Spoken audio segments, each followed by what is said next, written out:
નમસ્કાર દર્શક મિત્રો, હું છું પરમાર નિશા. તમે જોઈ રહ્યા છો લોકસામના ન્યૂઝ. તો જોઈએ આજના સમાચાર. ગાંધીનગરથી અમારા રિપોર્ટર નારાયણભાઈ પંચાલ સાથે.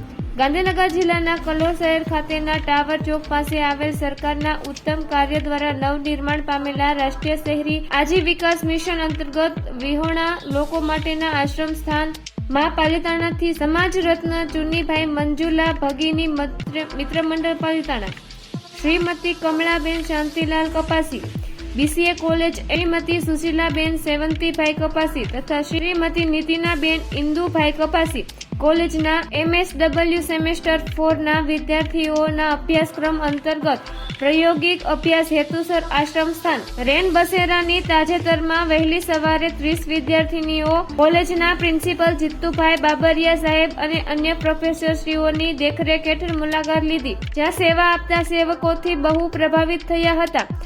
રેન બસેરામાં સવારે ચા નાસ્તા પછી સમસ્ત સેવા સંઘ અમદાવાદના પ્રમુખ અને લોક સામના ટીવી ચેનલના ગાંધીનગર બ્યુરો ચીફ નારાયણભાઈ પંચાલ, સરાડાવાળા પત્રકાર સાથે કલોલની સ્વામિનારાયણ વિશ્વમંગલ ગુરુકુલના સ્વામી પ્રેમદાસજી ચાલિત TSM હોસ્પિટલ અને મેડિકલ કોલેજની મુલાકાત સાથે સ્વામી શ્રી પ્રેમ સ્વરૂપ દાસજીના દર્શન સાથે તેમની મુલાકાત કરી હતી.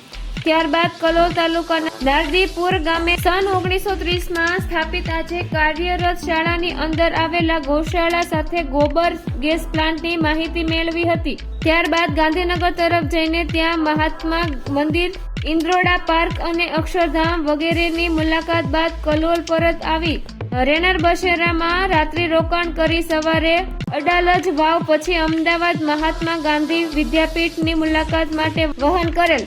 ત્યારબાદ જાણવા પ્રમાણે તેઓએ સાપુતારા સુધી પ્રવાસ લંબાવ્યો હતો. તો ફરી મળીશું એક નવા સમાચાર સાથે. ત્યાં સુધી જોતા રહો લોકસામના ન્યૂઝ.